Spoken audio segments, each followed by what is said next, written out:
Quite frankly, Spellforce 2 is the most confusing mess of a video game that I've ever had to critique up until this point. I usually write my critiques over time as I'm working my way through a game, and when I look back at the first 30 or so hours, I genuinely enjoyed Spellforce 2. But I unfortunately chose to also look into the final two expansions for the game, Faith and Destiny and Demons of the Past, which ended up clouding my formerly optimistic view of the game as a whole. While the original campaign titled Shadow Wars and its sequel Dragonstorm were genuinely good additions to the RTS genre as a whole, I wouldn't be surprised if certain people couldn't divorce this first half from the later half of the series where everything just ends up going to shit. Despite this, my initial perceptions of Spellforce 2 were so grand that I would genuinely recommend the first two campaigns to any fan of the RTS genre. So where did it all go wrong? My name is JBJett, and I hope that by watching this, I can take you on a journey through everything that Spellforce 2 does, and usually doesn't do so well.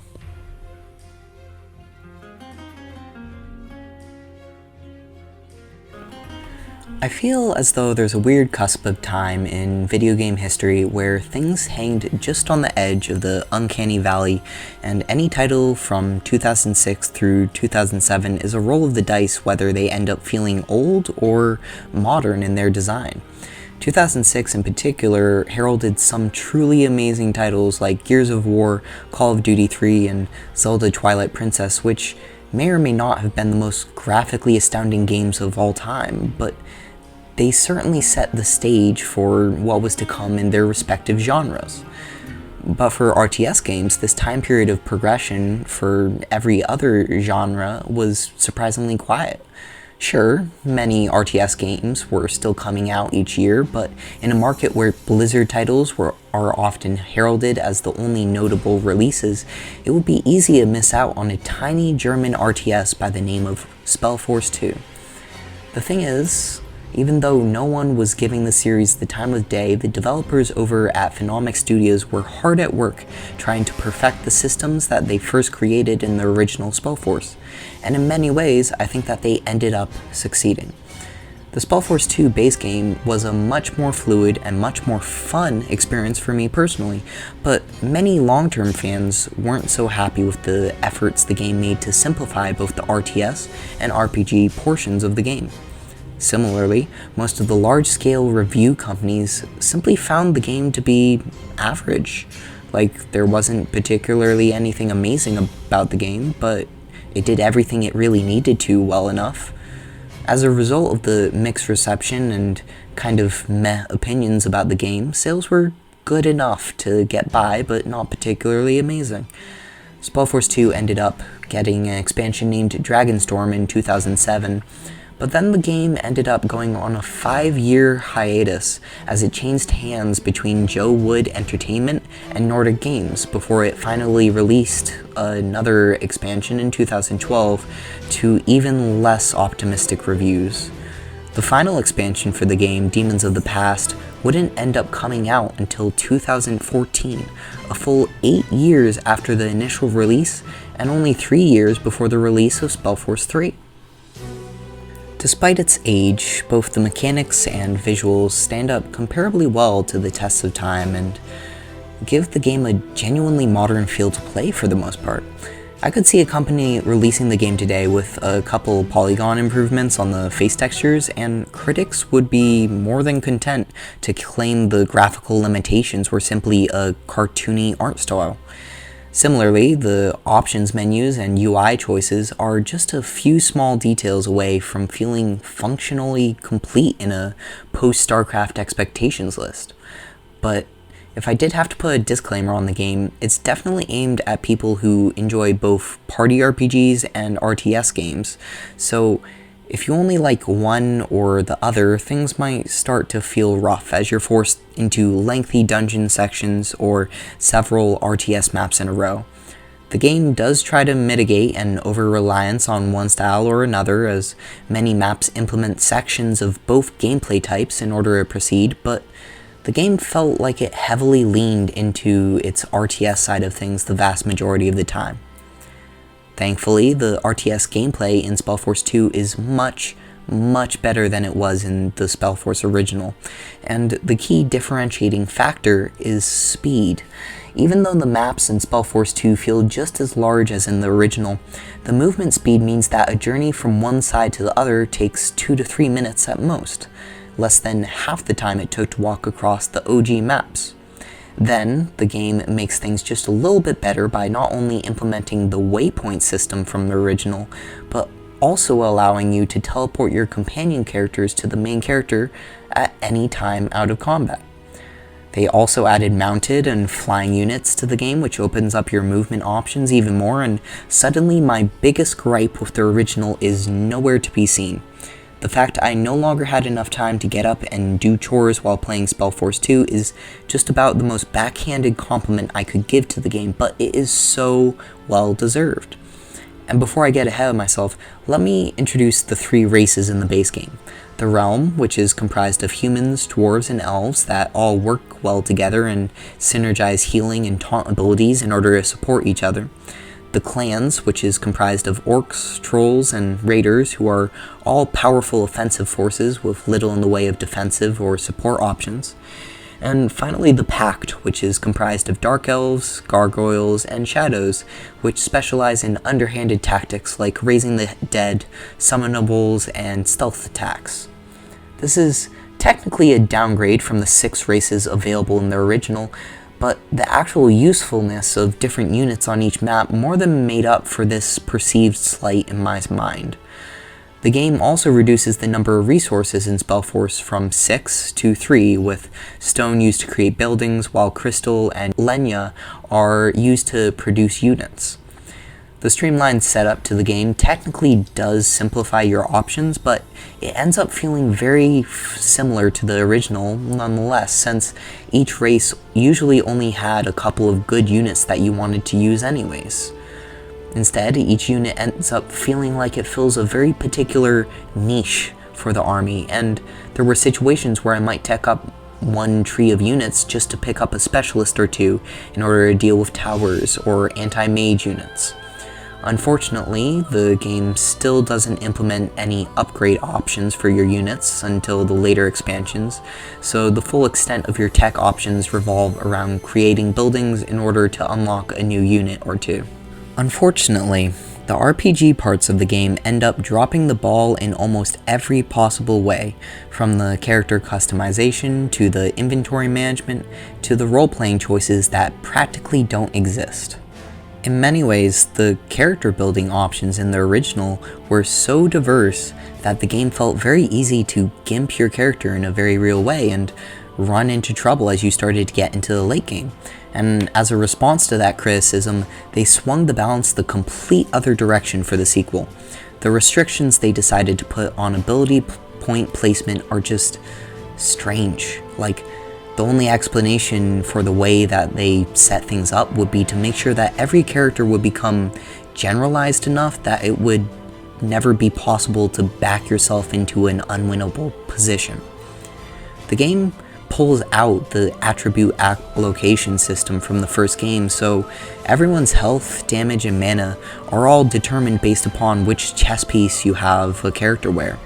Going further, the skill allocation has been condensed down to 2 skill trees that you will progress through, but require you to invest a certain amount of points before you can focus your way down to the best skills at the bottom of the tree. The thing is, the first 6 points you invest have to be divided between melee and magic, otherwise you can't even begin developing the later skills in either tree, which is kind of weird having a mage use warrior skills for the first couple levels. Then it gets even worse if you want to focus specifically in magic or melee after that point, since in most layers it won't let you progress until you've placed at least 6 more skill points. So when your mage's skill tree splits into 2 choices, it's more of a choice as to which one you want to fill first, since you're basically forced to max out both options before continuing. This kind of left all my mages feeling exactly the same for the first 20 or so levels before they could start specializing in the very last layer of the skill tree. Thankfully, once you reach that point near the end game where your characters are starting to reach the final spells on each skill tree, characters start to feel much more unique in their specialization and use. A character specialized in the Earth tree will be amazing at raw damage output and destroying buildings, while a character specialized in the Life tree will have access to AoE heals and superior single target healing than any other mage. Likewise, the death spells at the end of the tree were some of the most consistent sources of single target damage for me in the late game when everything else felt like it just hit like a wet noodle. And while the rest of the spell options in the late game looked particularly interesting, like conjuring demons to attack a target, raising ghosts of your fallen allies, and using mesmerizing spells to confuse or freeze your enemies, in the end of the day, none of them felt like a good use of your limited skill points. See, most of the cooler spells that turn enemies into allies and do things like different debuffs rely upon the level of the enemies being around level 20 to 24 or lower, which means that they're all but useless against most of the late game enemies and bosses. In most of the late game fights that start to get challenging, even the adds will be around level 30 and immune to most CC effects available in the game. So those few times the spells feel useful in the middle of the campaign, freezing a couple units in an army of 60 or so enemies, felt really unimportant in the long run. And this is especially important since the main character only sometimes gets to level 30 in each campaign, and as such can only max out up to 3 last tier specializations per campaign. Similarly, your companions will also drag behind your main character's EXP by a couple of levels, and a max level main character will only get up to level 24 companions, meaning they can only max 1 or maybe 2 of the specialties. As such,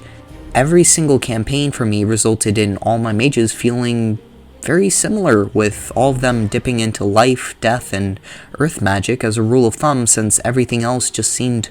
worthless against the late game health pools.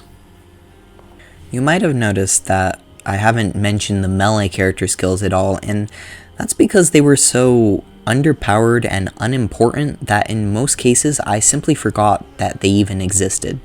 By the end of the game, I might be using a mage to chunk off a quarter of a health bar at a time, while the melee characters more or less were there to be used as a meat shield. Some of their abilities, like the group heal and the group melee damage buff, were pretty good when used with an army, but it was always more of a cherry on top type of thing instead of acting as my bread and butter spell use. The ability to experiment with skills is then limited even more by the fact that your companion characters are only able to memorize up to 3 skills for use at a time, forcing the player to specialize them even more than what was required by their lower level. This is juxtaposed by the main character that can memorize up to 9 spells at the same time and basically serve as a jack-of-all-trades character to do a little bit of everything when the occasion arose. So, considering the general lack of purpose I felt in most of the melee skills, the main use that I ended up finding for their skill points was simply to invest even further in the tree so that they could use some of the more melee-oriented items that you might find on your journeys, like heavy armor and some of the endgame shields and swords. Frankly, even that might be wrong though, since the game automatically sets your companions on auto level, and I never felt the need to care enough about my tanks to even look at what their endgame fighter abilities get you. So on the one hand, I felt like the endgame boss fights got so difficult that I had to invest in specific overpowered ability chains for all my mages every campaign, while the fighter skills remained so generic and useless in almost every playthrough that I never once took a warrior off of auto level. The problem with this whole system is the general reliance on gear for fighters compared to mages, and the fact that most gear is dependent on player exploration and side quests, depending on which campaign you're playing. See, some campaigns like the Shadow Wars original campaign are so generous with loot that by the end of the campaign I still had around 20 inventory pages just full of weapons, armor, and accessories. Juxtaposed against this is the final expansion, Demons of the Past, where I never ended up finding more gear than 2 pages worth, half of which was filled with the starter equipment that came with each hero that joined me. So while in one expansion I would receive several new pieces of equipment with each and every level in order to periodically grow and keep my characters up to date, in other campaigns I would go several maps without receiving a single meaningful upgrade, and would end up fighting the final boss of the game with some of the gear from the first map on my characters, since there was literally nothing else for them to wear.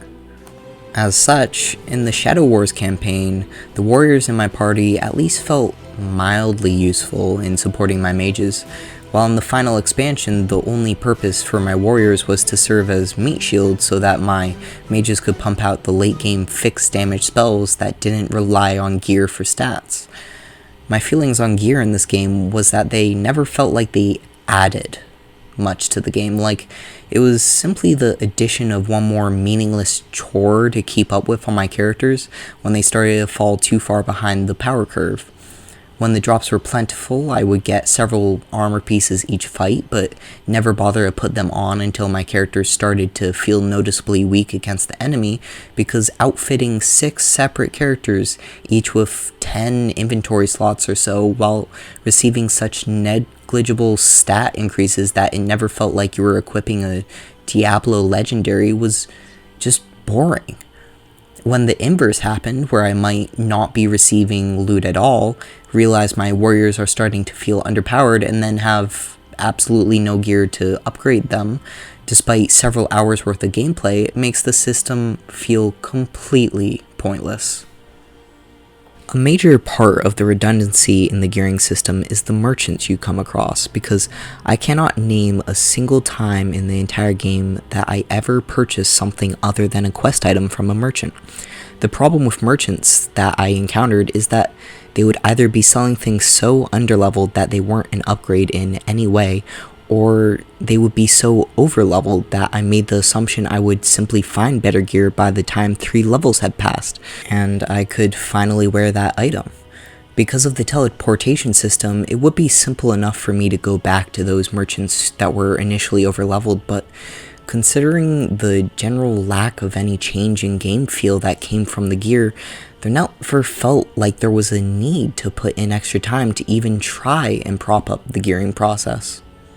These same merchant problems were even worse on the campaigns that I hardly received any extra gear from, because with no items to really sell, there wasn't enough of a gold influx to bother trying to buy any of the late game items that might have actually been useful. So at the end of the day, since stat allocations no longer exist, the items took on most of the weight in health and mana determination, which also resulted in the vast majority of the items being so boring as far as possible gameplay effects that they were never worth putting the time in to really explore my options.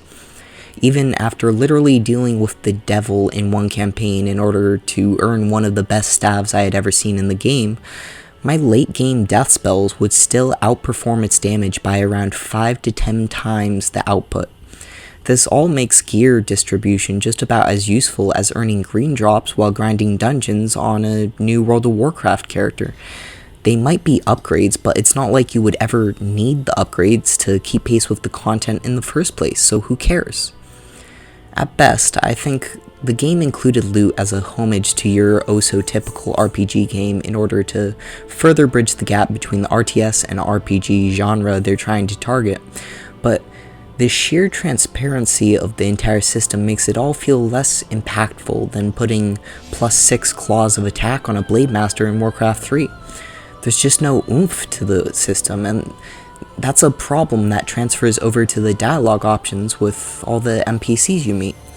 Every time you pick up or finish a quest, you'll enter a third-person conversation screen with the character that you're talking to in order to gather information and basically tick quest triggers to progress the game. And yes, before you ask, the voice acting is much better than the original, especially in the case of the dwarves. The dwarven gratitude. I must admit you did me a rather big favour, Shaikan.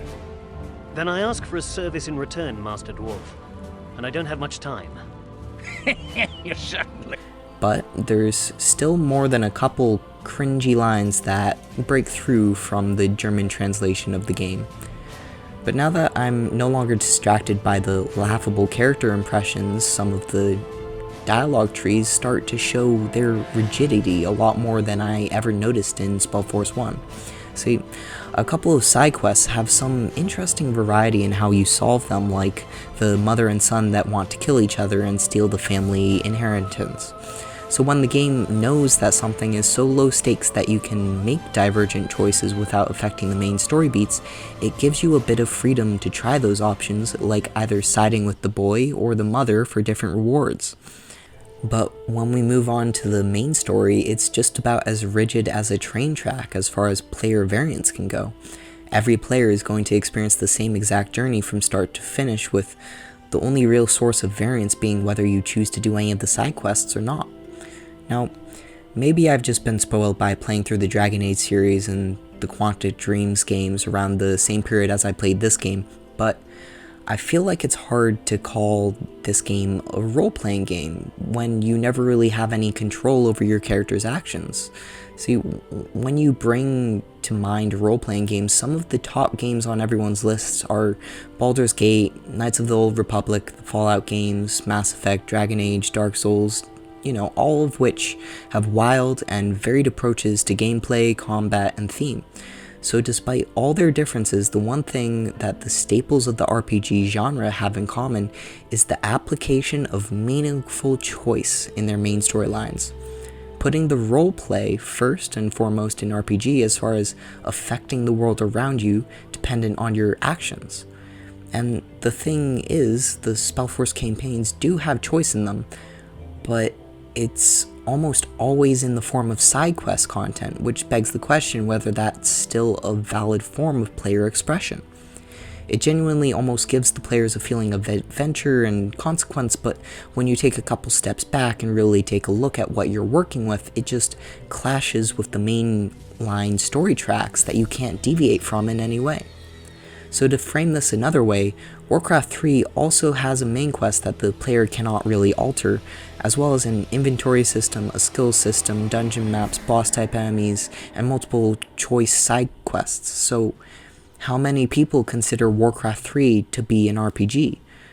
Obviously, the Spellforce games do put in a lot more work to make the RTS game appear to have RPG tendencies, but when you simplify the game down to its bare bones,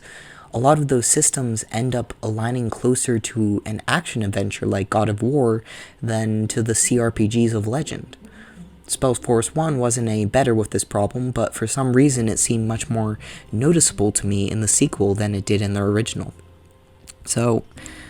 I've probably taken enough time bashing the RPG aspects of the game, but I ended up enjoying the RTS aspects much more than the dungeon crawls that the game throws at you. While Spellforce 1 had 3 more races available at launch and almost double the amount of buildings and units that you could build, I felt that the actual gameplay decisions provided by Spellforce 2 were much more meaningful, since every unit felt like it had its own specific purpose and use. Take for example the human race in both games, both of which start with access to a weak footman and ranged unit in Spellforce 1. You would then tech up to the medium strength melee and ranged units, and finally the late game paladins and spellcasters. And at each point along the way, the stronger units would invalidate the earlier units, because you would never want to waste resources and population space on the weak beginning units for the race. In Spellforce 2, however, as you tech up, you don't just get stronger units, but also more specialized ones, like the fact that paladins and rangers are now mounted, but they also cost 2 housing space, which creates a consideration for whether you want to pick them up or not. Likewise, the mounted paladins are some of the most powerful units for the Spellforce 2 humans, but you might want to use the dwarven defenders that can cast taunt to keep threat on the enemy, or throw in some elven archers for a less mobile but higher damaged ranged option. Then, as you approach the endgame, you can start branching out to pick up some of the flying mage units to raid the enemy back lines, or dwarven catapults that are slow as molasses but do incredible damage against just about everything. And despite all of these options, I would still find myself making the early game footmen just to build up some meat to the army, since they cost so little and only take up one population slot. Likewise, with the original Dark Elf race from Spellforce, all you had to do was mass the highest tier Moonsilver warriors that you can make, along with a couple warlocks to back them up, and that was the brunt of your army. But in Spellforce 2, I was forced into some hard choices between making giant armies of gargoyles to snipe certain quest units, use Ravagers to target production buildings behind the front lines, while still making large enough groups of necromancers, arachnids, and death knights to overwhelm the main enemy force. In this iteration, it felt like I was encouraged to explore the different unit options as opposed to simply teching up to my most powerful units every map and crushing the enemy. So what I think I'm trying to say is that even though Spellforce 1 technically had more unit options, the units in Spellforce 2 had a noticeable effect on gameplay and the way I approached each situation. This small change to focus on unit applications as opposed to sheer numbers is actually quite important as far as modernizing the game as a whole, and was one of my favorite aspects of the sequel. It never mattered that there were less resources than before, since the complications of balancing 4 resources for one race as opposed to 3 was never really a driving factor for my enjoyment of the original.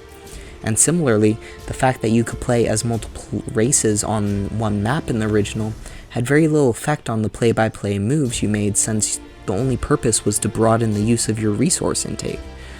So, I obviously enjoyed the new races in Spellforce 2, and the speed increase was one of the best improvements to the game as a whole, but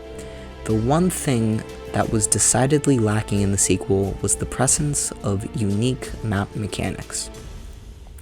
One of my favorite aspects from the original was the fact that every single map felt like it challenged me with a different gameplay tool on top of the normal mechanics. But in Spellforce 2, all of the gameplay additions felt like they just fell flat for me. The 3 best examples from Shadow Wars include one map where you had to kill miners that supply resources to the mages on the map and make them invincible, and the final assault on the Dark Elf capital where you have to use special peons that can see and dismantle traps that will one-shot kill your entire army. The last truly unique mechanic in the game was a single map where you earned resources by capturing victory points around the map, and basically felt like a weird fantasy version of Dawn of War for a little bit, which was pretty fun. But on the vast majority of the maps, you just had to deal with the routine build your army up to max capacity, then go murder the enemy bases and order a progress type of gameplay. And for the first 30 or so hours as I completed the Shadow Wars and Dragonstorm campaigns, that was pretty much acceptable. Earning the new races and slowly unlocking new units almost every single map was both rewarding and exciting enough to spice up the gameplay and keep me from getting bored. As such, it was only in the final 2 expansions where they didn't introduce any new races or units through the campaign that I started to burn out on it all really bad.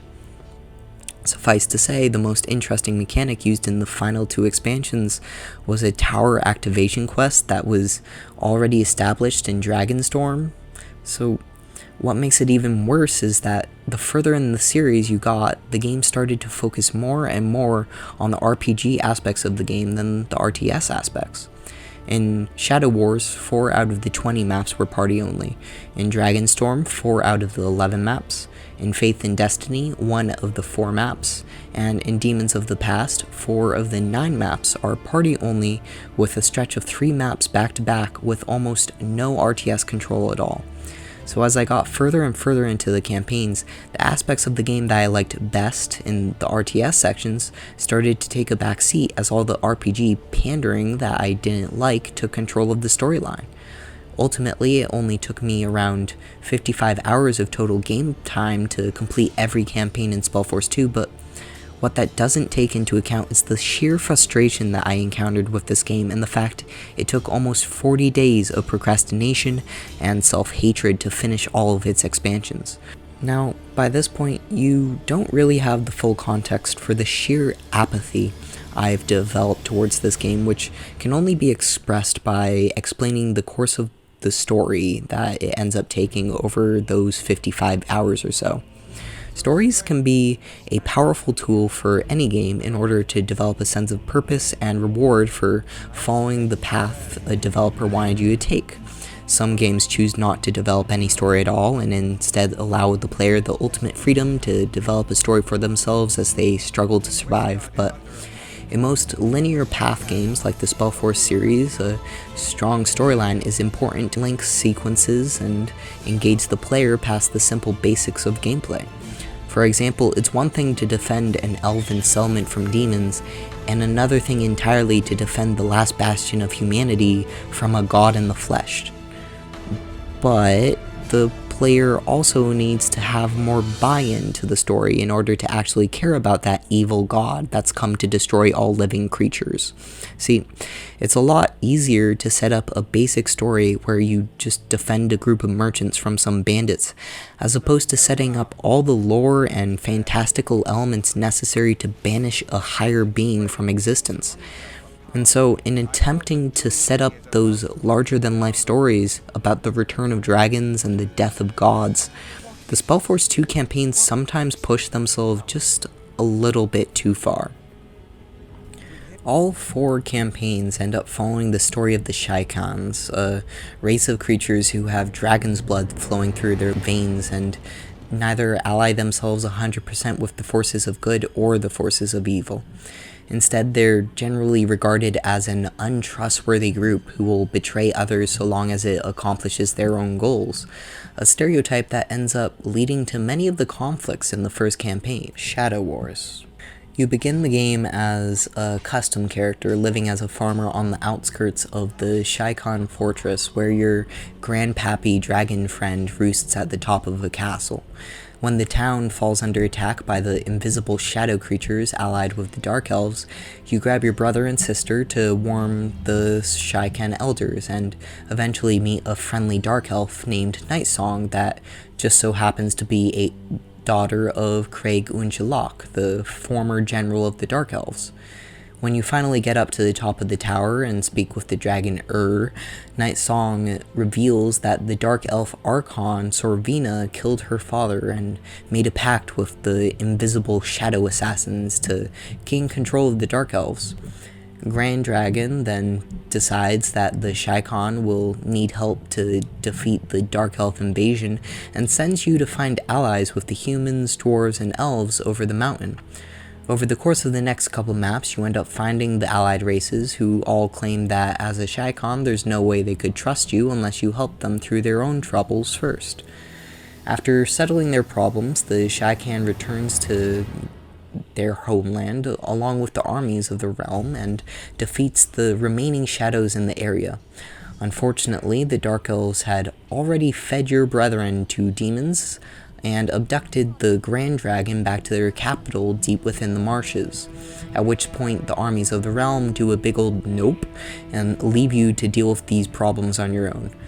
Of course, you're never totally on your own in an RTS game, so you quickly meet the orcs and ally with them along with the trolls and barbarians in order to assault the Dark Elf capital and free the dragon During this process, you find a ring that allows you to see shadows, which is all but pointless, and break the pact between the Dark Elves and the shadows in order to leave them without their strongest ally, which somewhat makes sense. Of course, you arrive too late once again, and Sorvina has already absorbed the power of the dragon's blood and attained immortality, which was her goal the whole time. But when you reach her, the ancient soul of the alchemist that made the dragon blood possible takes control of her body and flees to his secret laboratory hidden in the crystal wastes. Up until this point, it was hinted at that the blood of the Shikan held both the powers of the dragon and the ancient shaper Malachi, but supposedly his plan was to hide his soul thousands of years in the blood of the Shikan until he found a body as powerful as Sorvina's, at which point he could launch his return. Like, Just the sheer patience of that act for a megalomaniac the likes of which Malachi is presented as is frankly unbelievable, but regardless, you spend the rest of the game working with the Dark Elves to track down this man in Sorvina's body and stop him from conquering the world with a weird type of do-it-yourself demons that he's been genetically mutating in his secret lava fortress. It's so over the top it's funny, but at least the story doesn't seem to take itself that seriously either. With a group of 6 companions, a fully voiced main character, and several side characters that will follow you over the course of the 3 main acts, there's no shortage of comedic relief sprinkled throughout the story, like they never really wanted you to take the story seriously in the first place. This dedication to comedic relief throughout the campaigns ends up being both a benefit and a detriment to the stories they try to tell. Although the original also included some comedic relief characters, the use of these one-off gags is much more pronounced in Spellforce 2, often including banter between the companion characters during main story quests. By phrasing that sentence with the word banter, it might be drawing up memories of the companion side conversations from the traditional BioWare games like Dragon Age and Mass Effect, but the key difference that makes these inclusions good, whereas the Spellforce 2 banter is bad, was the fact that the BioWare games used the banter to fill the void while exploring the game zones. By allowing characters to express themselves in an environment with low stakes while the player is working on some of the more menial tasks, it allows the BioWare stories to progress with all of the thematic intensity that it wants to. Instead of maintaining that thematic intensity, this Spellforce game undermines its own narrative with a constant stream of one-off jokes and jabs between all the characters. Despite this constant nagging from the side characters, the story in the first 2 campaigns ends up holding up reasonably well, since the stakes are relatively low in the first couple of stories. In Shadow Wars, the entire narrative is about chasing down your guardian dragon and then killing the woman who took his life from you because he was the equivalent of a village elder to you, and as such the story follows more of a personal journey up until the very last couple hours where the spirit of an ancient progenitor takes control of the body of the main villain up until that point. The fact that this Malachi character ends up taking control of Sorvina actually feels like a detriment to the plot as a whole, since Sorvina had been set up to be such a good nemesis up until this point. Instead of making a simple villain that wanted to take over the world with a genetically modified army of superhumans, Sorvina is just a woman with a lot of political power that wanted to stop her never-ending torture. See, Sorvina was married to a dark elf named Nashar, who was the main villain of the original Spellforce free game mode, where he opened up a portal between the Shadow Realm and the lands of Io. After the main character from the free game mode, named the Wanderer, killed Nashar, his widow Sorvina was forced to take a deadly poison to join her husband in death, but her love for him was so strong that she used her magical aptitude to slow the poison and vowed to revive her husband so that they could rule together. As a side effect from the slowed poison, her every moment was racked with agonizing pain that fueled her need to find a cure to the affliction, at which point she started to hunt the dragons after hearing about the abilities of the Shaikan to circumvent death. With that goal in mind, she made a pact with the shadows to bind them to the Dark Elves and give them a tie to the material land in return for helping her take power over the Norcane. She also made a pact with the demons in order to strengthen her armies and give her the power she needed to take on the dragons with the hulking behemoth lords from hell. So when she marched on the Shaikan people, her combined armies of dark entities were able to overpower the Shaikan and capture their elder dragon so that Sorvina could experiment on him in the effort to extend her life and stop the poison coursing through her. At the same time as this, the main character that you play as will recruit the armies of good, giving players enough time to see some weird breaks in character where a menacing voice will emanate from your character and spout some evil-sounding stuff every once in a while. Over time, your character will mention hearing whispers in her head, as well as more and more frequent appearances of the darker companion in your soul. As I mentioned earlier, the explanation for this is that an ancient mage hid his soul from the gods in a bloodline of dragons after he failed to conquer the world with an army of superbugs.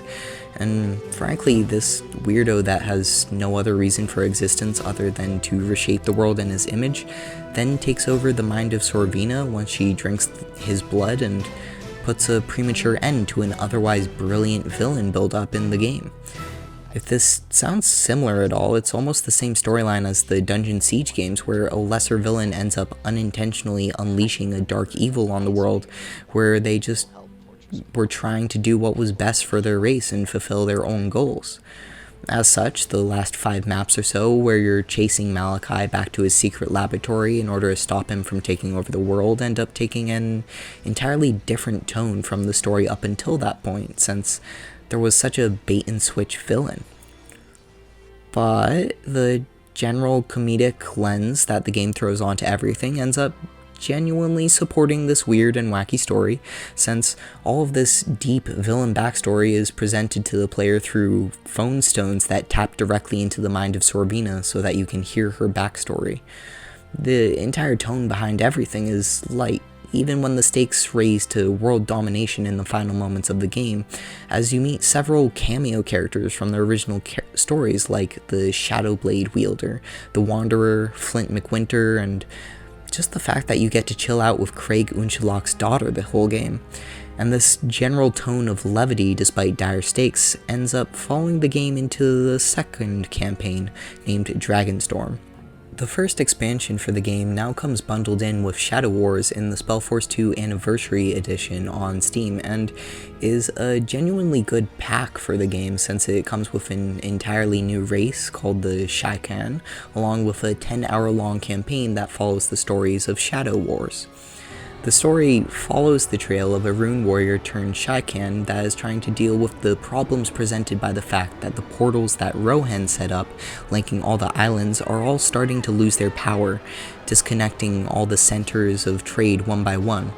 Supposedly, this has caused all the more primal races to start attacking the realms as everyone tries to get their hands on the fertile lands as islands get shut off from each other one at a time. As one of the few remaining Shaikan, it thus falls upon you to take up arms and attempt to solve the growing portal problem as you track down ancient texts and discover that the main characters from Shadow Wars had also been following the same trail of evidence.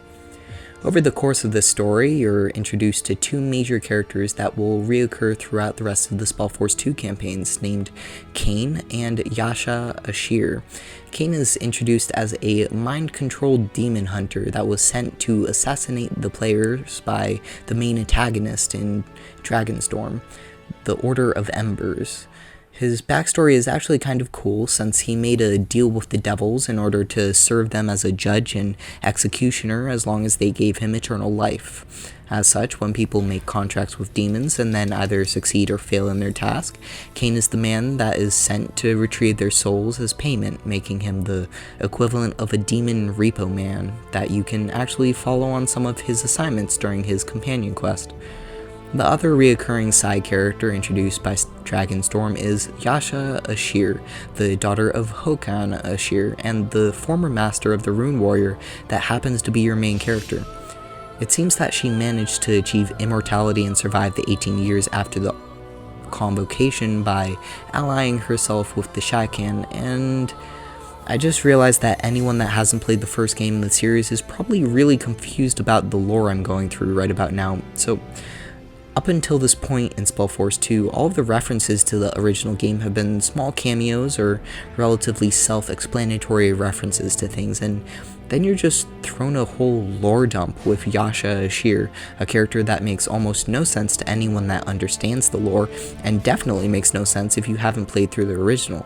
And despite this all, even putting in the effort to understand her small part in the larger storyline is relatively unimportant since the game has so little bearing on the general lore established by Spellforce 1. What's weird about this is that the Spellforce 2 campaigns never really touch on the circle mages or the convocation that were the center of the conflicts in Spellforce 1, and instead bases most of its conflicts on the higher beings that existed before the Circle Mages,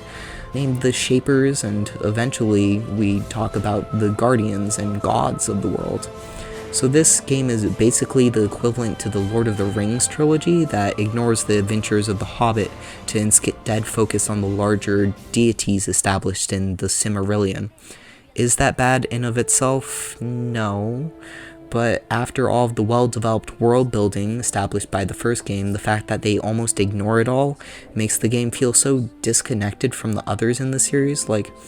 just the base fact that all the lore was established to explain how Circle Mages achieved immortality and ultimate power by harnessing the energy of the Allfire, and then Spellforce 2 comes in and trounces about on the backstory by just kind of waving their hands and saying dragons and old people, I don't know, fuck it, this entire race is immortal now because magic and stuff. As a result, all the main characters that you play are always referred to as elders because they had supposedly lived hundreds of years up until this point and led entire armies of Shaikan through time. But you only end up meeting a total of 6 to 8 full-blood dragon characters each game. Like, there wouldn't be hundreds of these immortal elder children running around. I just don't get it. If all the 4 main characters from the campaigns were all supposedly alive for centuries, what were all the rest of them doing during each campaign? And why do they always start at level 1 or 5-ish, like they haven't been war veterans for several lifetimes? And why aren't the Shaikan literally being hunted for sport in order to bleed them out as humans try to earn immortality? All of this results in Spellforce 2 feeling like a different series from either the prequel or the sequel. Like, it's following a different blueprint for hard magic versus soft magic and the structure of its world as a whole, which never really breaks into your mind while you're playing it, but has detrimental effects on the player's ability to have meaningful connections to their other experiences in the series. But I guess I should get back to the storyline, since I was explaining how Yasha Ashir was the daughter of the most powerful necromancer in the world, and she just so happens to have inherited all of the asshole tendencies that her father established in the family tree. So, as you're tracking down a way to solve the portal crisis, some dark elves ask you for help dealing with an invasion of Iron Men, even stronger than the blades created by the Soulforge, a conflict that's never really explained to no players. And you end up coming to their aid and somehow manage, with the help of the Dragon's Blood, to cut through rank upon rank of the metal abominations until you come across Yasha's camp outside the Dark Elf capital. After defeating her, she reveals that she just wanted to use the chaos caused by the portal crisis to take power for herself, at which point your main character decides to play babysitter for this chaotic evil companion for the rest of the game, and for some reason she just kind of decides to agree to this. I don't know, the game treats this all like there's some really strong family bond dynamics going on between the main character and this girl, since she used to own you as a slave and use you to rain terror on people throughout her childhood, and for some reason you feel the need to bind yourself to her as a jailer for the rest of the campaign, as she just kind of nags at you from the sidelines. But none of this really works, since a sense of duty is never established by the player experience any of the stuff that your main character is talking about. Like, there was some off-brand novel tie-in that would bridge the gap between the stories and establish the context for this relationship, but this isn't some blockbuster world building with side novels like the Dragon Age series, so there are no books outside of this video game series that can lend any emotional capacity to these conflicts. It's insane, but they somehow get away with it because anyone that knows the lore is just blown away by the fact that we get to see Hokan Ashir's daughter, and everyone that doesn't know the lore just assumes that any backstory for her character must have been established in the original game. As such, the story just kind of continues plodding along after this confrontation with Yasha Ashir without giving it much thought, but it still gives the player the ability to make blade troops for the first time in Spellforce history, since Yasha found a way to bind a soul into metal automatons by giving them the blood of the Shaikan, and This is so awesome for people that played the first game that I basically only used Blade Troops for the rest of the series whenever I had the chance, and regardless of the lore implications of all of this, the sheer fan service potential of creating your own armies of blades is so worthwhile that I almost forgive them for all the nonsense it took to get to this point. After this, the story picks up and you discover that two Shapers, the primordial race that first settled this fantasy world, have woken up from an eternal sleep, and one of them is attempting to conquer the world using the power of the Archfire. In order to deal with this threat, you attempt to receive the aid of the dragons, who were the original caretakers of this world and all but exterminated the Shapers, since only a being of all fire can destroy another being of all fire. Okay, whatever. So you go find the dragons, end up destroying all of their nesting grounds due to a small miscommunication, before finding out that their new boss happens to be the main character from Shadow Wars, who has turned into a dragon. And I think it's at this point where the story would start crumbling to pieces if it was even trying to take itself seriously, but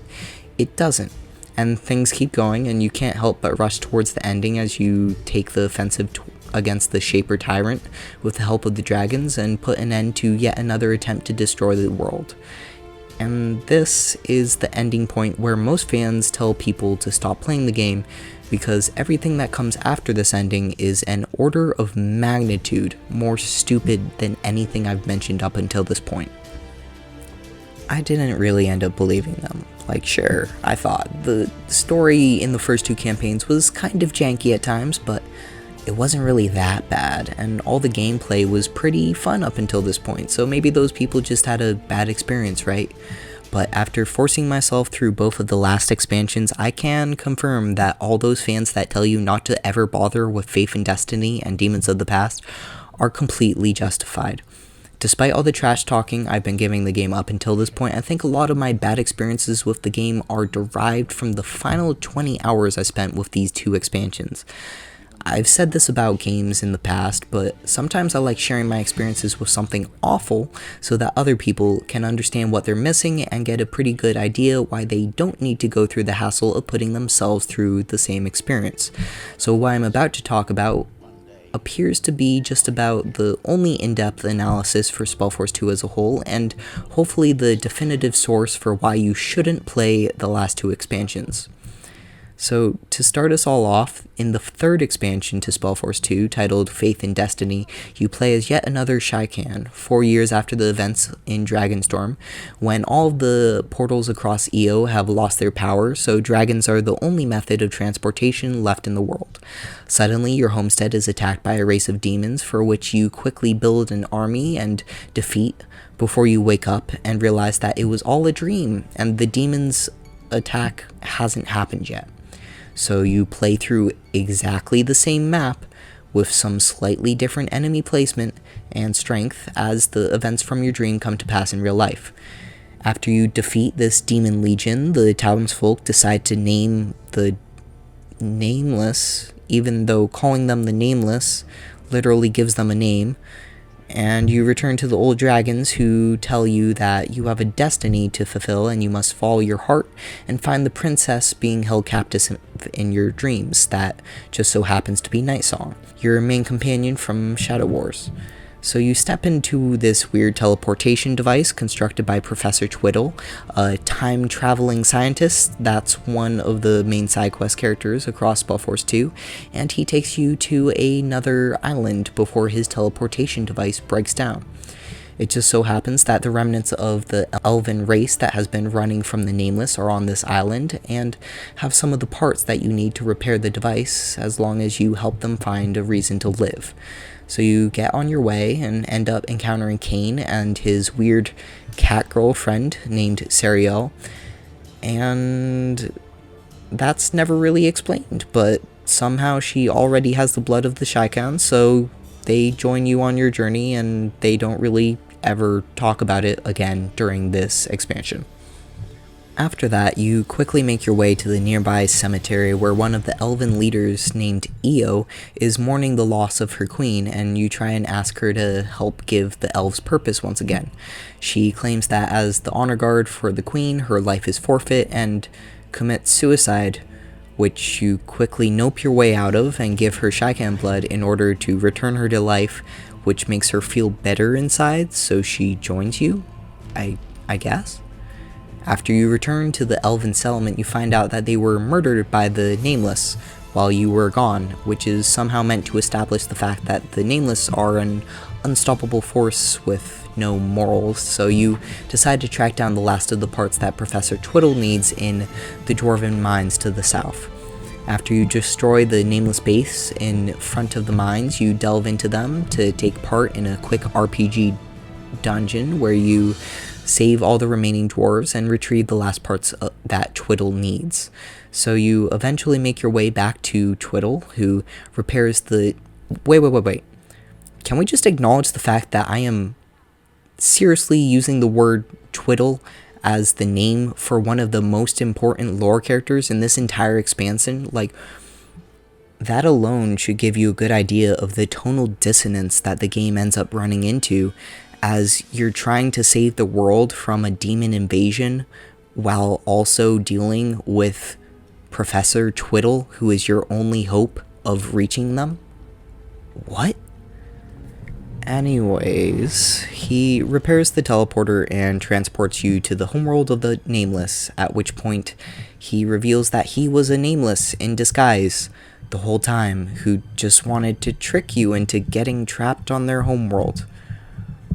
Okay, but you're still a lot closer to saving the princess that you're having weird dreams about, so this is kind of a good thing in your mind. And you end up meeting with the Shadow Warrior, who is somehow already attacking their homeworld and claims that he needs your help to free Nightsong from the prison of the Nameless. So you build up a Dark Elf army, crush all the Nameless bases on their homeworld, and eventually make your way across the map to the princess. In the final cutscene, the Shadow Warrior ends up finding out that Nightsong is basically dead, so he begs you to give her more Shaikan blood, despite the fact she is already a Shaikan, at which point the ghost of Craig runs up to you screaming no as you complete the Nameless ritual and free the evil god Zazut by mistake. The scene fades to black and you're presented with a discussion between the dragons who basically said it was your destiny to free the evil god the whole time and there was no way to stop it, despite the fact that it might have just doomed the entire world. And that's the entire expansion. 4 maps, of which one is the reused tutorial map from the Shadow Wars campaign, and another is just a dungeon map, all of which takes around 5 hours to complete, and they somehow charged $20 for it on its original release. Today, its regular price has been reduced to $15, but you can usually find it on sale for around $2 to $5, which is about the most you should ever pay for this 5-hour acid trip. And to make it all worse, they ended up releasing 3 DLC missions that last around 2 hours each that you have to pay for on top of the 5-hour-long main campaign. It is just such an outlier as far as value proposition goes across the entire Spellforce series that it feels like this was just some weird test for a new compensation plan for the games going forward. And thank God it failed miserably. The mere existence of this mini campaign thing as more of a collection of short DLC stories like an estranged Spellforce anthology is just a mess that feels decidedly anti-consumer in almost every single way. But let's say that you knew about the length of the game ahead of time and still wanted to try it for the gameplay, at which point I'd say it's kinda just meh. Dragonstorm set a good precedent by developing an entirely new army for players to experiment with, something that Faith in Destiny also follows by creating the Nameless race. But then they never give the player the chance to play with them outside of Skirmish Mode and free game. What makes this even worse is that I always got the feeling that the Nameless race was super overpowered compared to the base races, since their towers always seem to 1 or 2 shot most of my units, including my heroes, unless I can target them down with earthquake spells. Eventually I ended up trying them in the Skirmish Mode and was able to easily beat 2 enemy AI at the same time while playing as them for the very first time, when I had almost no idea how their text structures worked or how to play them best. They just happen to have some of the fastest units in the game, super tanky siege turtles that deal just as good damage to units as building, a strong lineup of mage units, and the best towers in the game that also happen to double as barracks for unit production. After experiencing what a human could do with the race, it explains a lot why dealing with any of the Nameless bases is frustrating, since every single settlement they make is just filled with these super towers that never stop producing units and summon literal titan units every time you bring one down. It's just not a fun experience to learn how to deal with these during the main campaign. And then there's the weird connotations of the plot with their focus on destiny as a theme. Faith in Destiny is the story of a young boy that a bunch of dragons decide to send off and break a god out of prison in order to start this world's equivalent to the Armageddon. And yes, I specifically used the word boy because this is the only iteration in the entire series that was so low budget that you are physically prohibited from playing a female, because they didn't want to put in the effort to get a female voiceover for the main character. I know there's a bunch of stories that rely on either a male or female main character in order to craft a decisive narrative with targeted gender connotations, but this is not one of those games. They genuinely just didn't have the time or the budget to put in the option to play a female character for this spin-off, which probably wouldn't be such a big deal to me if there wasn't an option in every other version of Spellforce. And the one possible story explanation they could present for this lack of options is the reliance of the story on the motif of destiny, but that also happened to be one of the stupidest parts of the storyline as a whole. Like, a council of dragons, literally thousands of years old and wise beyond their time, saw the downfall of the god Zazut and somehow decided that it was more important for their spawn to release this entity of pure evil and start the end of the world than maybe telling you not to do that. And they do this by peer pressuring the main character into following his dreams without really understanding what he's doing, with only a vague notion of, I don't know, just gonna fulfill my destiny, whatever that means. So we've got this 5-hour long campaign which follows the story of a dragon boy messing up the world order, a season's pass worth of 2-hour long scenarios that are only tangentially important to the main plot, and an overpowered new race that we only ever get to see as the enemy, and makes every RTS section a war of attrition to just destroy their towers that surround every base. And this all happens to have been thrown together by a group of developers that inherited the IP from the original Phenomic Games Studio and then ran it into the ground for a bit of cash.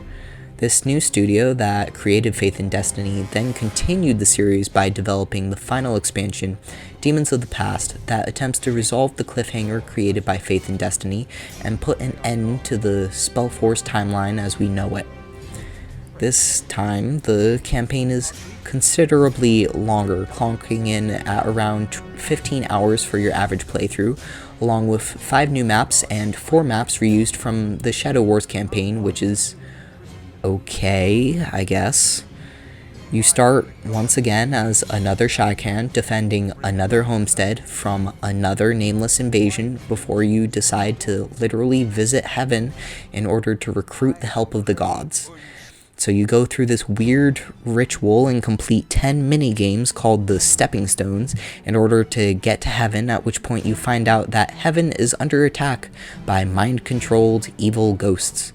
You stop the invasion only to arrive at the Gates of the Gods, at which point you're given ticket number 7398 to be served and admitted to the city. After switching ticket numbers with a bunch of ghosts, you get to the front of the line and arrive at the Council of the Gods, to which you find out that they are having a meeting, and you aren't allowed to see them until they finish talking, which may take years considering the state of the world they're discussing.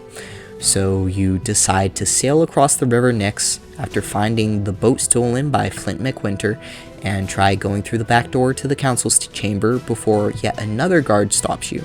This time, the guard humors you and says you may pass if you complete 3 tasks for him within 30 minutes. First, you have to bring back a broken helmet, armor, and sword. Second, you must set traps around the city for random citizens to fall into. And third, you must slap the leader in a game of combative tag with a fish. Then, after completing all of these tasks, well within the 30-minute time limit, the game tells you you failed for some reason before one of the other gods comes down the stairs and tells you that the guardsman was actually just the god of tricksters. So after all of this weird RPG minigame bullshit, the god Arion ends up telling you that he's not allowed to tell you anything. But he might know someone who can tell you things, and you should go help out the orcs fight off the Nameless in some random foothills. So you get teleported to these foothills, where an orc shaman tells you that you can't pass through the realm unless you skin 3 normal bears in order to make a bear mask, and summon a really big bear to prove your strength to the orcs.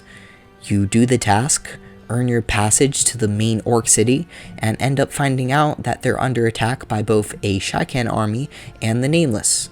You quickly realize that Yasha Ashir is attacking the orcs in order to raise a dragon statue to life with the power of necromancy, until you face her in one-on-one combat, at which point she runs away from you and is never seen in the series again. With the Shaikan dealt with, you go on the offensive with both the Orc forces and the Shaikan forces under your control to destroy the Nameless bases in the area. In the process, you end up waking up the dragon statue that becomes your friend, and the Orc shaman that was mean to you ends up turning the evil Nameless dragon into a new statue in that same place as the old one in order to resolve the map. I have to say this is almost a good circle of events if it wasn't presented in the most brain-dead way possible, and in the process you happen to give a body to the original god of creation that made the orcs, trolls, and dark elves after he got jealous of all the good races, ignoring him when he was still young. So his old name happened to be Olm, but then he got angsty and started using his abilities for creation to make all the evil races in the world, and he renamed himself Zarak. So you and Zarak are buddies now, and return to the Council of the Gods, where the quote-unquote good gods still aren't allowed to tell you anything important, but now that you've got a bad god on your side, he doesn't care about the rules that the other gods follow. Look, I wrote all of this out in like a sarcastic stream of consciousness, but it just keeps going and going and going, and that's how the story really ends up feeling. It's just one big comedic gag as you're like pulled through a bunch of really weird minigames hastily thrown together by gods that basically don't follow any rules and mostly are just there to piss off the player and make you do random chores in between fighting off the literal god that's trying to destroy everything in the world. So, after he tells the player about his angsty teenage god years where he made ugly creatures in order to receive the love he truly deserved, Zarak mentions that the only way to defeat the evil nameless god Zazut is to free Zarak's godly lover, who used her powers to imprison both herself and Zazut until the last Shaikan freed him. So we go on a journey back to Malachi's secret laboratory in order to find and break the seals that have imprisoned the god we need to help us,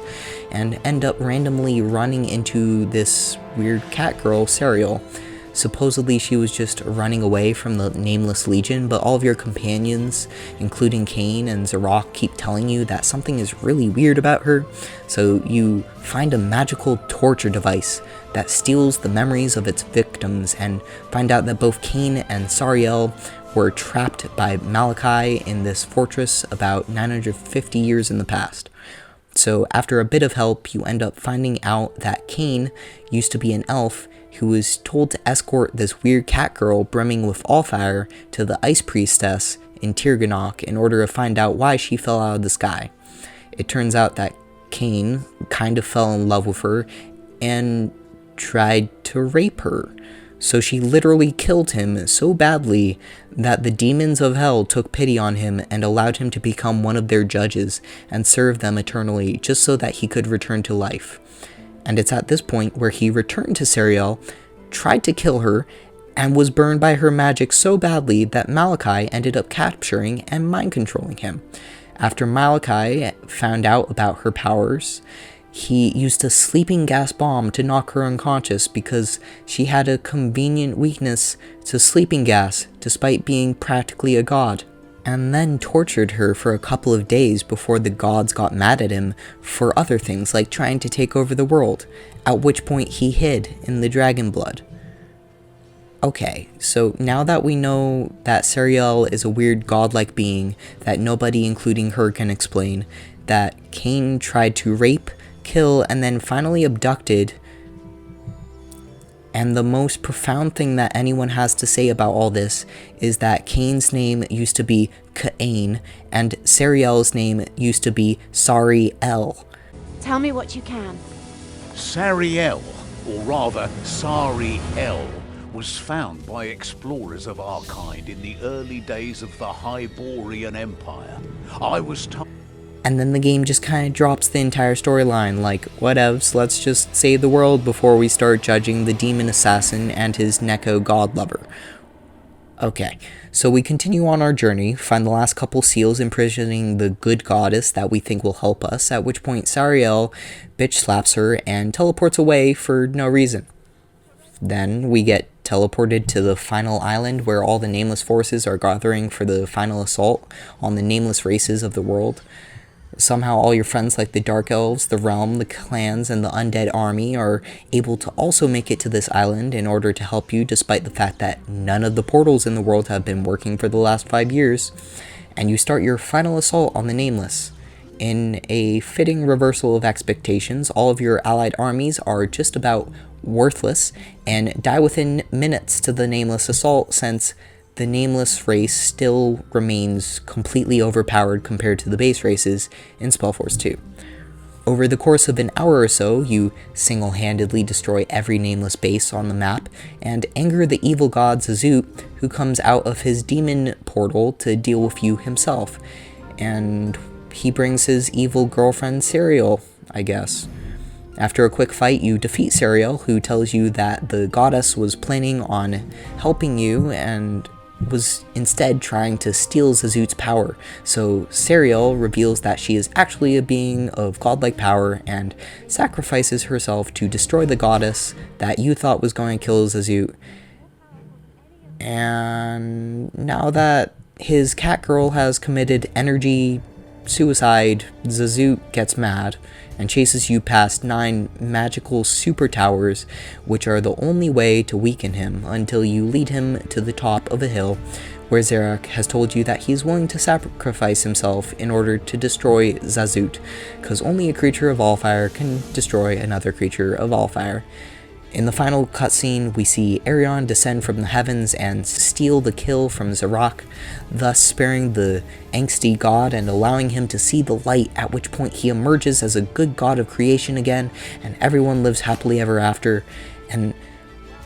this is up until the point that the voices in the final cutscene reveal that this was all just the Circle Mages looking into the future at all the events that haven't come to pass yet, and it turns out it was just a dream. And fuck, I hate this expansion.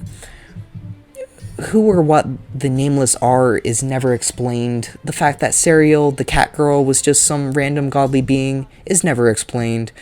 Why did we need to recruit Zarak's goddess friend if both him and Arion were willing to sacrifice themselves? It's never explained. What happened to Yasha Ashir? How are they gonna fix the problem with the portals? The Nameless existed even before Zazut was free, so it's not like killing him even stops the demon hordes attacking the entire world. The whole thing is just a mess. So at the end of the day, the main plot that we followed to defeat a god was almost pointless, solved none of the world's main problems, and it might have just been a fever dream by the old mages to see what would happen in 20 years. Even if they had just left out the very last scene, which implies that it was all just the tale of an oracle several years in the past, at least everything would have been real. Instead, it becomes this awkward catch-22 where you're kind of glad that none of this stuff actually was canon, but that also makes it all completely pointless in the long-term Spellforce narrative. Like, these expansions were just a spin-off side story that happened to focus on the gods. And it keeps getting worse, because I can't even tell if I've presented the story correctly in the first place, because these expansions are so shunned by the community that there isn't even a plot summary on the fan sites that I can use to fact check my experiences against. Absolutely no one on the forums is trying to figure out what the cryptic epilogue scene means, because no one frankly cares enough about the last two expansions, and why should I? The writing jumps headlong over comedy relief and into straight up comedy, and establishes one of the worst writing tones I've ever experienced in the City of the Gods map. After that point, the story is plagued with non-foreshadowed plot twists and more plot holes than a good block of Swiss cheese, so there's no reason to play these campaigns for the story. And is the gameplay any better? I mean, they make up an entirely new race for the expansion, so that's kind of cool, right? The problem with the new race is that it's not just overpowered, but that you never get to play as them in the main campaigns. One of the crowning achievements for gamer retention in the first two campaigns was the use of new races and units to consistently reward and satisfy the player. While Spellforce 1 usually relied on world mechanics specific to each map to intrigue the player, Spellforce 2 was able to drip feed a couple of new units to the player each and every map in order to make sure that they always had something new to play with in their toolkit. Even though the second expansion only had one new race, it was still innovating enough to allow the player to make armies of blades that targeted the nostalgia of older fans, as well as an army of literal dragons, which you basically can't do in any other game. And then the last two expansions receive none of this love. In Faith and Destiny, on the first map you take RTS command, destroy the Nameless base, then move on. On the second map, you get to decide which race to play, then you destroy the Nameless base, and move on. And on the fourth map, you use a spell to teleport small sections of your army over a chasm, then you destroy the Nameless base, and win the game. Nothing about this is engaging the player's need for exploration, because the player has already had the chance to play all of the base 4 races time after time, until they've more or less gotten a thorough understanding of how they play, at which point the player will start to be bored by the repetition. This draws to mind one of the best RTS campaigns of all time, Warcraft 3, and the fact that every single base campaign in Reign of Chaos strung out your unit acquisitions up until the very last mission on each race. And then in the expansion, the Frozen Throne, they knew they couldn't just drip feed you new units every level, so the game adjusted itself to implement entirely new map mechanics like dungeon levels, tower defense scenarios, tug-of-war battles, even some awkward stealth Draenei stuff, literally anything they could think of to keep the player's attention, because they didn't have the option of using new units to bolster the depth of the game design after the races had already been introduced. This is what makes good RTS games good. If the best you can offer the player is a not quite a skirmish mode scenario with some story bolted on at the end, there's literally nothing stopping them from just playing the skirmish mode instead. On top of that, if you don't have any new units for the player to work with, any gimmicks you give them better be really good, because the Dragonstorm expansion implemented a system where your main character could ride a dragon, which is kind of cool at first glance. But then you realize that some maps don't give you a dragon, other maps give you a dragon but for magical reasons he's not strong enough to carry you at that time, and most maps have absolutely nothing of value to do with your dragon mount. Oh yeah, and if your dragon ever dies, it's an automatic game over. You can't even try to revive him with your main character, or the Altar of Heroes, which almost made me hide the dragon in a corner of the map on several situations where I started to get frustrated with random game over screens as I was taking on the larger Nameless bases. So,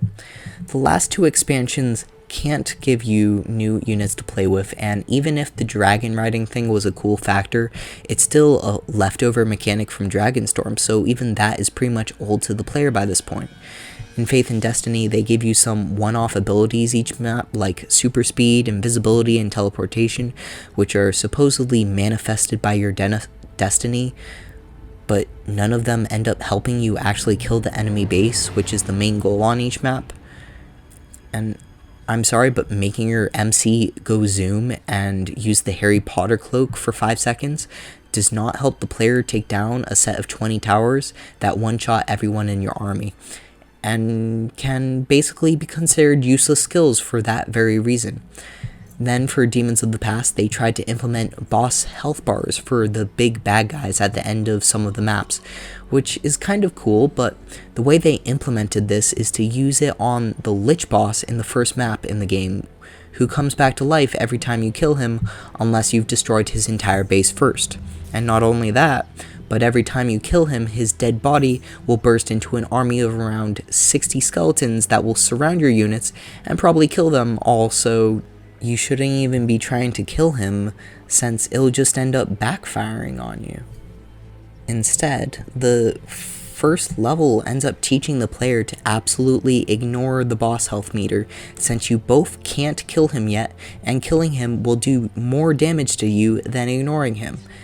Then you have to go through his base and destroy every building, while letting this boss character just go around pounding on any unit he wants to target, while you desperately micromanage your own units trying to tell them not to attack him, so that you won't get swarmed by even more skeletons.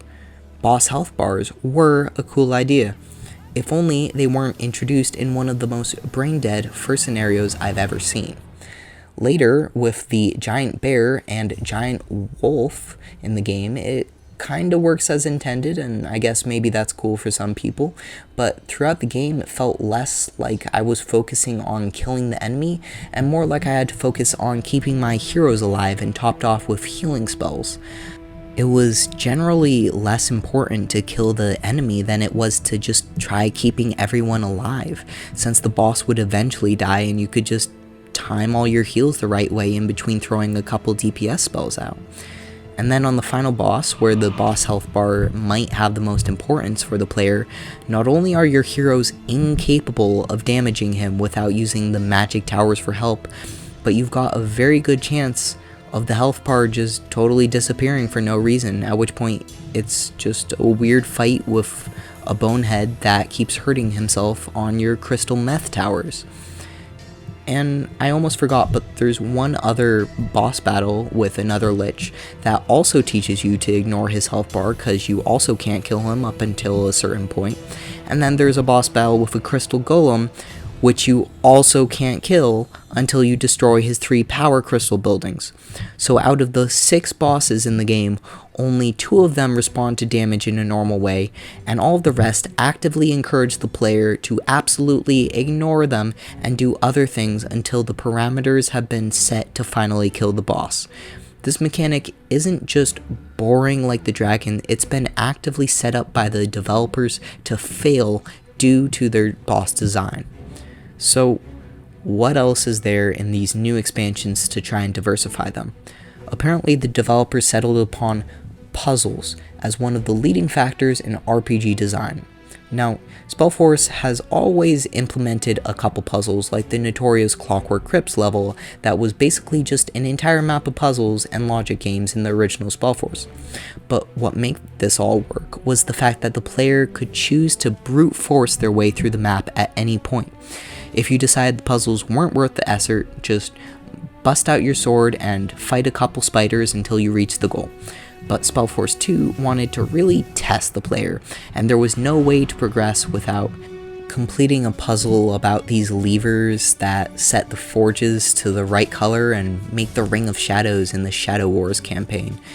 And it was a pretty okay puzzle. Only 3 levers, you only have to do it once, and if you hated it, the puzzle was still simple enough to just brute force pull levers until you got the right answer by pure chance, if you needed to. A+ puzzle design would enjoy again, but in Faith and Destiny, they apparently heard enough people liked the Forges puzzle, so they put it in the game again. But this time you had to put the Forge into 3 different color configurations in a specific order, which is kind of a build-up on the last test, which I thought was okay, up until the point that you realize that the journal does not record what the combinations of colors have to be. And the dwarf that gave you directions the first time will not repeat himself for you. I hope you just remember the combinations you were supposed to make, or you'll probably just look it up online like everyone else did, because games don't usually expect you to write down quests in pen and paper in the year 2012. This type of backwards logic puzzle planning, where the designer doesn't give the player enough information, quickly becomes the status quo as you move on to the puzzles in Demons of the Past, and in a really bad way. The second map in Demons of the Past is a series of 10 tests where your group of heroes is placed onto a small island and basically told to figure it out to move on. And for the most part, this just means a couple of fights or a really quick RTS defense section. But some of these islands try to give you puzzles, like this weird island where you're told to survive the night against waves of never-ending skeletons in a cemetery with a giant pentagram in the middle. I quickly realized that when the undead touched the corners of the star that it started to light up, so I intentionally tried to let them activate the star, at which point all of the skeletons turned hostile at the same time, ran at my characters.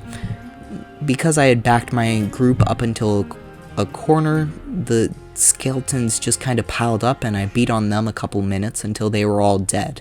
But it always felt like I had misunderstood the test and did the wrong thing in some way.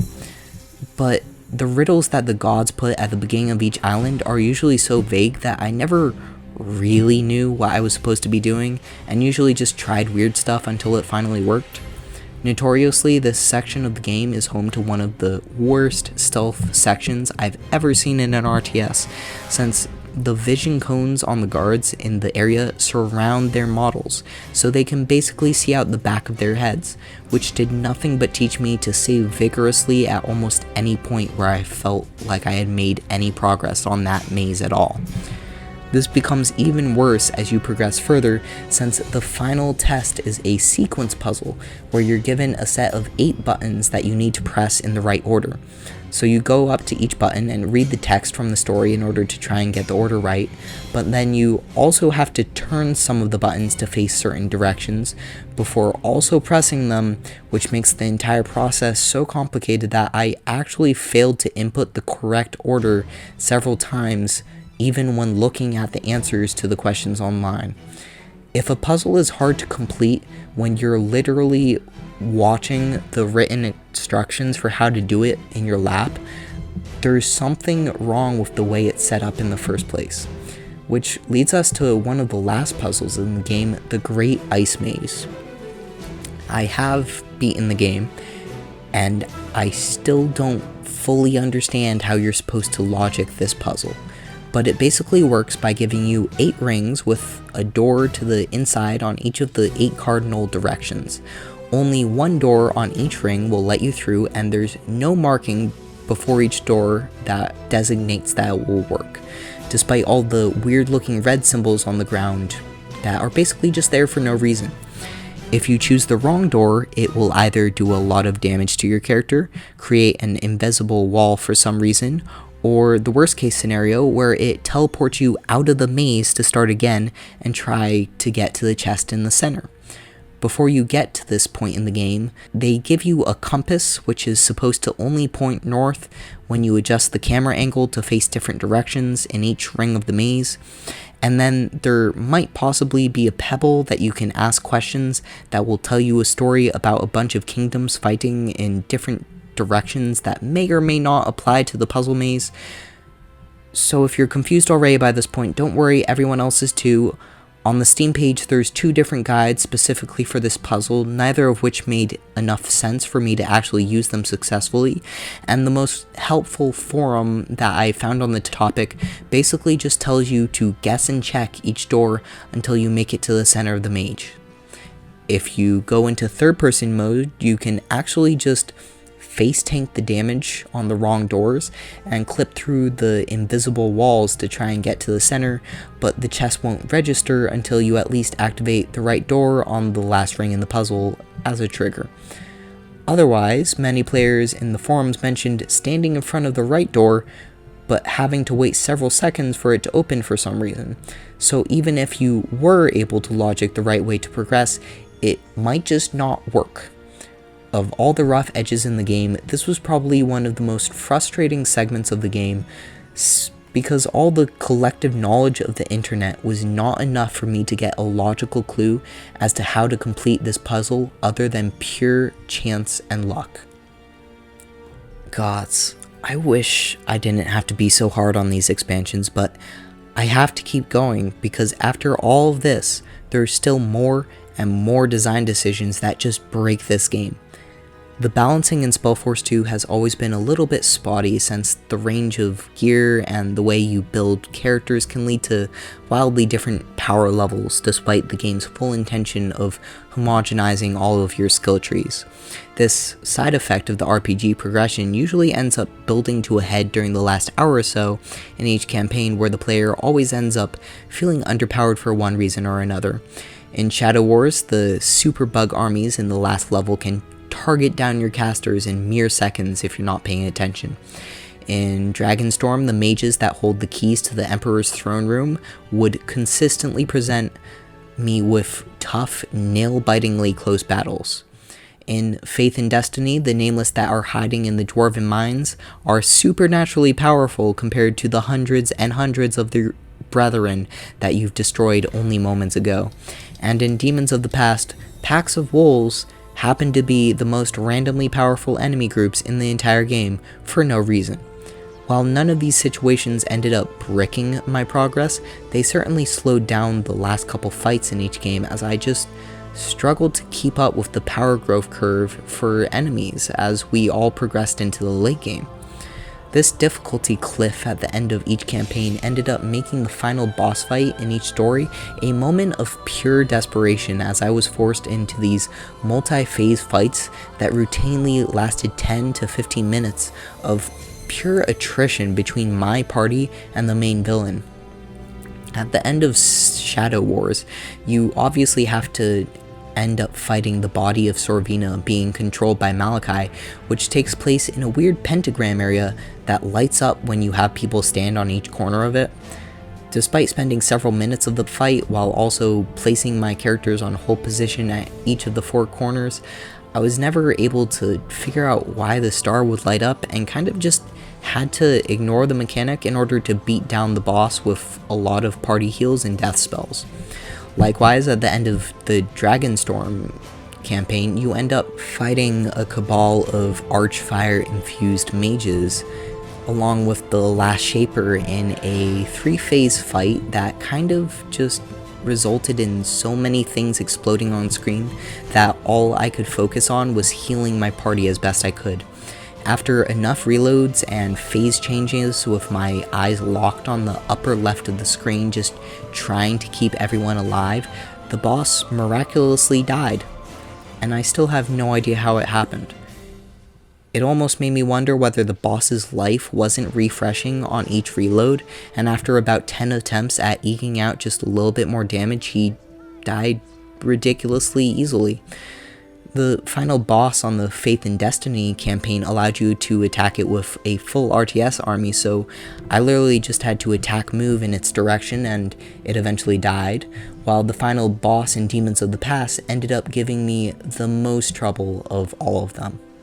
While the initial fight with Zazu and Sariel is pretty bog standard, after you complete the first phase and kill Sariel, the game just assumes that you spent around half an hour activating all the super towers around the map, even though it was basically presented as an optional task up until that point.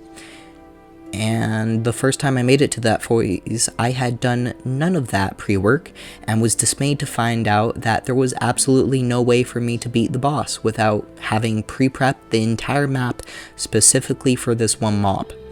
Fast forward to me doing fetch quests for hidden levers in the middle of the forest and bringing crystals that I had never bothered looting off of the mobs around the map to the different towers just to prepare for the final showdown.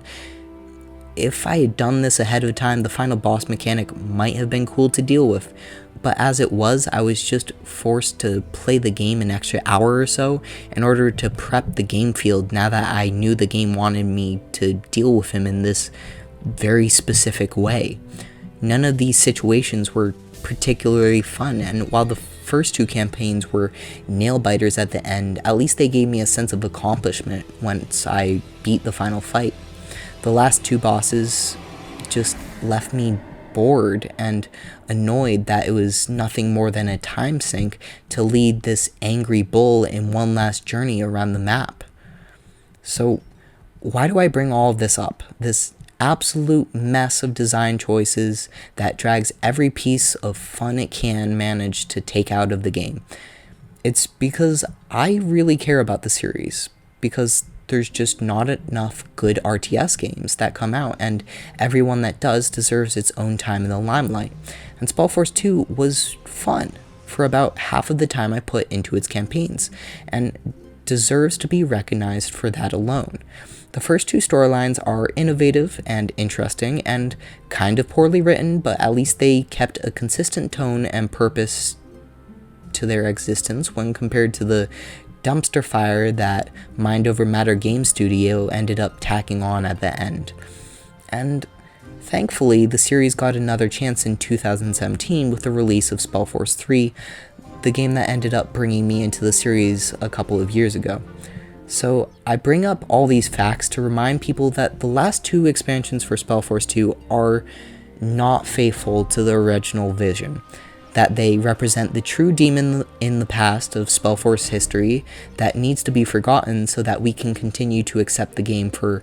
everything that it's attempted to do and accomplish for the genre as a whole. Spellforce 2 is definitely a better mechanical game than Spellforce 1, and the modern feel to gameplay allows the RTS gameplay to stand the test of time despite the game's age. Even in its darkest moments as the depths of the unspeakable campaigns, the light still shines through as they introduced some good to the game at every turn, along with the bad. Even though the plotline of the last two expansions is a complete farce, it still allowed players to explore the lore behind the creation of the world and developed a Big Bang story with enough individuality to at least develop the setting for the world. Similarly, the last two campaigns have some frankly amazing original music with the flowing acoustic guitar solo that sets the mood as soon as you open the game.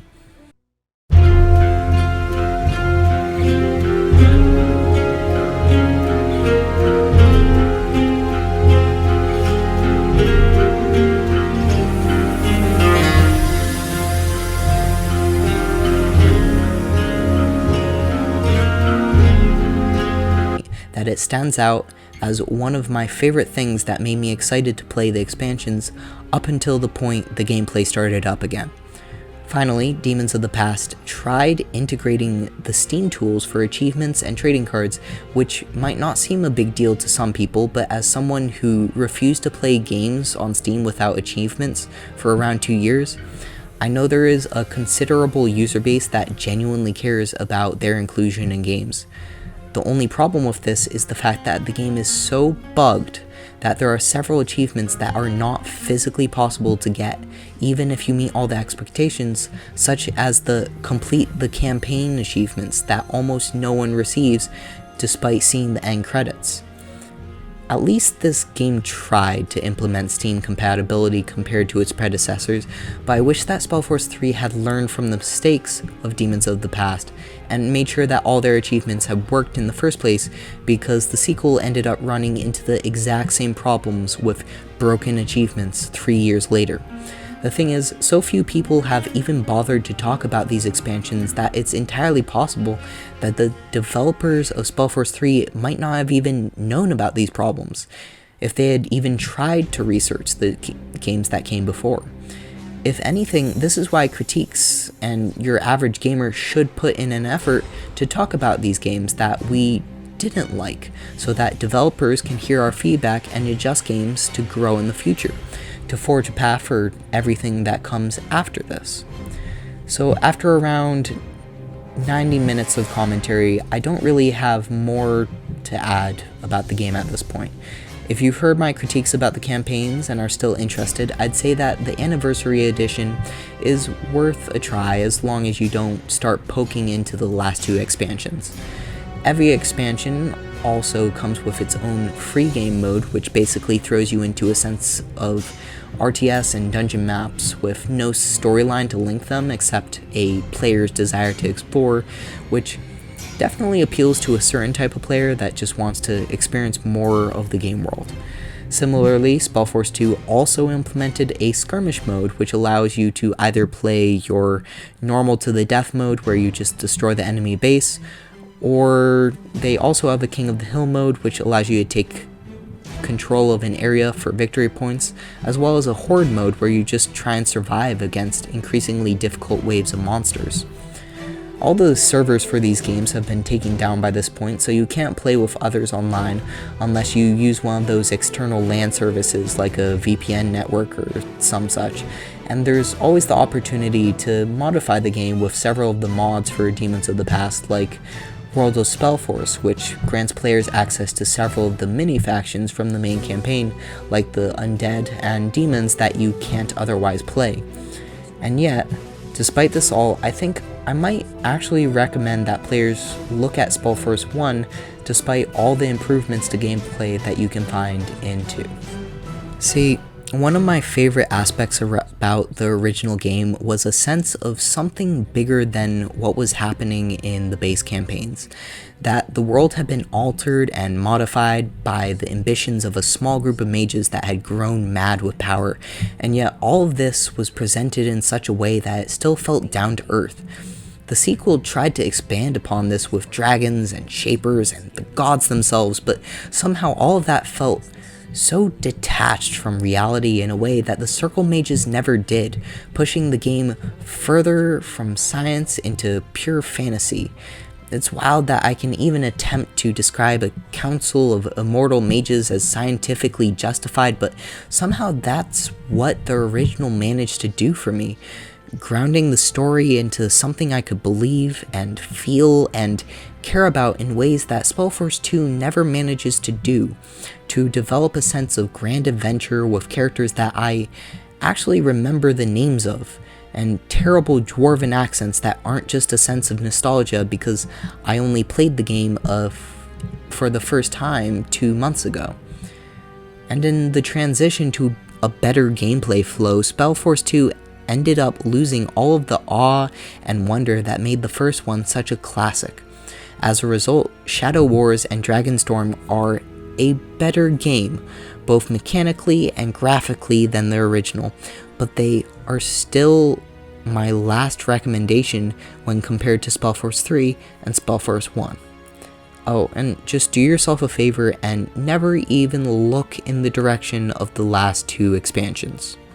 So, this concludes my critique for Spellforce 2 and all of its expansions in a project that happened to be much harder for me to complete compared to the 50 hours of gameplay I've racked up on Steam across the games. Spellforce 2 was such a hard game to push myself through as a result of its flaws that I firmly understand why no one has ever bothered to try and talk about this game, which is actually the reasoning I use to motivate myself through the last frustrating little puzzles. If you like watching long-form video essays about games like this one, take a look at my channel for some other critiques like my video about Detroit Become Human, Beyond Two Souls, and Heavy Rain in the Quantic Dreams series. And if you'd like some recommendations for other YouTubers that make videos like this, I've recently fallen in love with Neverknowsbest and hbomberguy. I will eventually end up doing a video on Spellforce 3, so my only debate is more of a case of whether I want to wait for the release of Fallen God or do the video beforehand, which I'd actually like to hear your recommendations for in the comments below. Did you think I missed anything important about Spellforce 2 or could have done anything better in the video? I end up reading all of the comments regardless of whether I can get over my social anxiety and actually respond to them, so you can at least guarantee you'll be heard and considered. And finally, my next project is probably going to be the Dragon Age series Retrospective, since I find that most critiques are weirdly nostalgic for Origins and ignore all of the best qualities in Inquisition and Dragon Age 2, which I feel a need to rectify. Other than that, thank you for watching, and I hope you continue to love video games just as much as I do. Bye bye.